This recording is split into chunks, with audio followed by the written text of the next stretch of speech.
In Hartford, Connecticut, it's Hartford Athletic against Detroit City FC, and it's time to meet the 22 taking the field to begin things tonight, starting with the home side, Hartford Athletic. Enjoy this center back pairing that Brendan Burke has brought back to us once again, and Joey Farrell and Joey Apanono. Farrell, he's got that physical presence.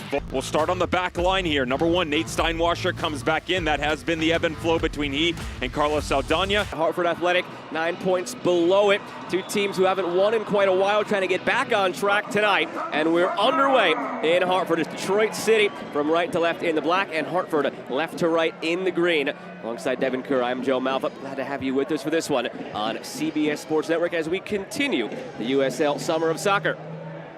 Solidly induced to the mindset of Detroit City FC players.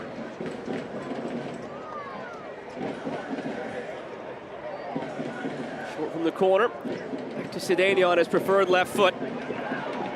Easily guided away by Hartford.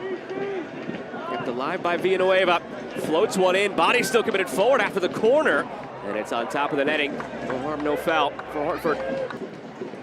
Missing Stephen Carroll on the back line. Personal reasons, as you mentioned earlier, Devin, that's a big loss, but hasn't turned out in any negative way yet. Only 20 minutes in. Budati has some options here. Yunus Budati plays it across. Hit well toward the back post, and it's touched around by Steinwasser. Not sure if that was a shot or a cross, but it turned out to be a danger for Hartford. Wondered if he was in an offside position.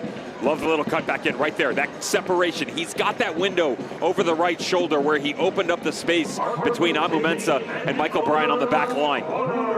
Still able to get an opportunity out of it. That happened to be the 1 year where they were at the top of their division when things were reshuffled, but he said it was an exception. They were in with a lot of the MLS2 teams and no fans. Outside of that year, they've always been near the playoff line and typically missed out when all was said and done. But through it all, these fans are here in droves. He said they're loud. It's some of the best environments he's been a part of in this league, and it's contributed to that big disparity between the home and road record. Free kick taken quickly. Dieng calling for it, screaming for it with the hand in the air. It's a couple of times now that Dieng has been vehemently calling for it and hasn't gotten it. See if they can get him more involved as we get further and further into this first half. Now it's sent his way. Dieng just over his head, but there's somebody behind him to clean it all up, and Hartford leads 1-0. It's Deshane Beckford with his third of the season.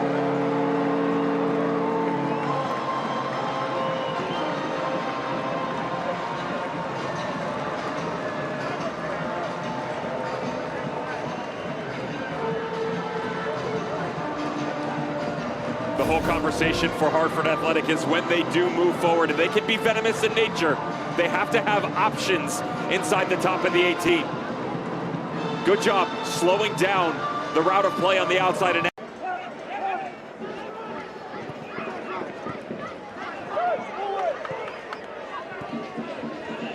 3 minutes come and gone. A look at the watch from Matthew Corrigan, and at the break, it's Hartford 1, Detroit City nothing. It's a really good look at the tail end of the first half of what Danny Detriot would like his team to do. Great job getting some space on the outside again. Filling in again for Stephen Carroll on the back line.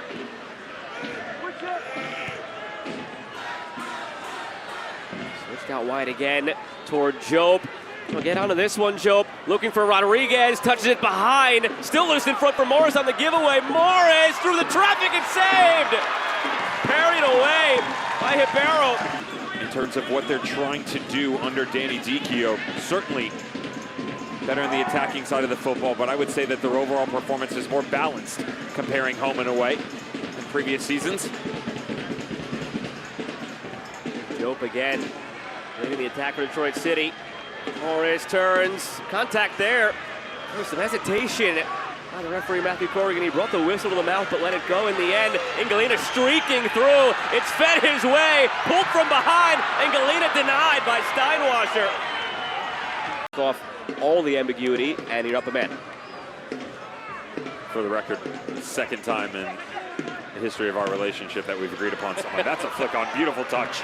Well done. Dieng has some help, plays it along. Beckford denied by Steinwasser.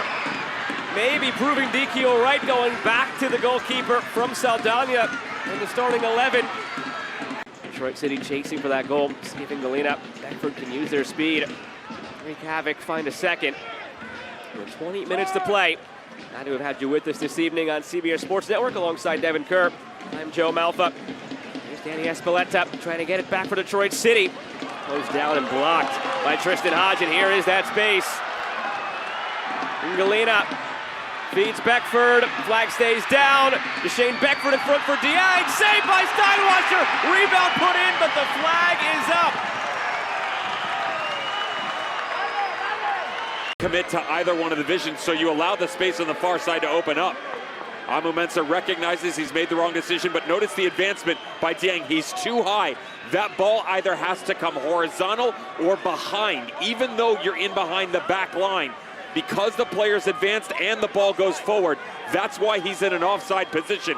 By the way, how does Nate Steinwasser get a hand on that first ball?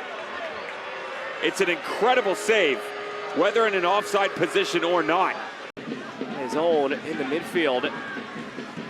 He'll continue as Hartford has an opportunity here. Beckford to switch back to the left side now. Beckford goes for goal and saved by Steinwasser again.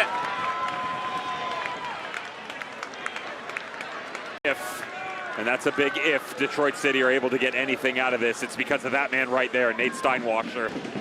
And then catch the quality touch that was Reese Williams on the outside. Turned around as well, I might add. Galina's over the shoulder, but that's all Samadia. A lot of traffic in front on this corner. Header toward goal. Still loose in front. Amo goes for goal. Is it in?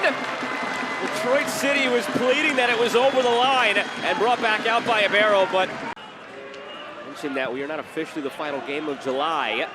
We've got New Mexico hosting Las Vegas out west, and 25 minutes in, it's Vegas up 1-0 on the road. All of a sudden, Vegas, one of the hottest teams in USL Championship. They haven't lost since May 25th.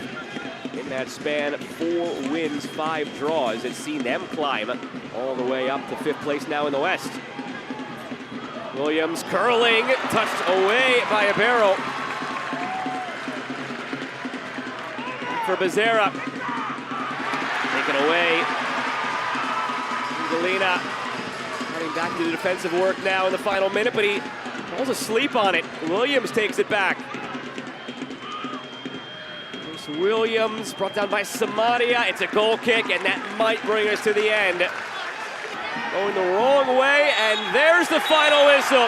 Hartford Athletic has its first victory since June 15th. They said that every game from here on out is a playoff game if they want to make the playoffs. You could put a check mark by the first one.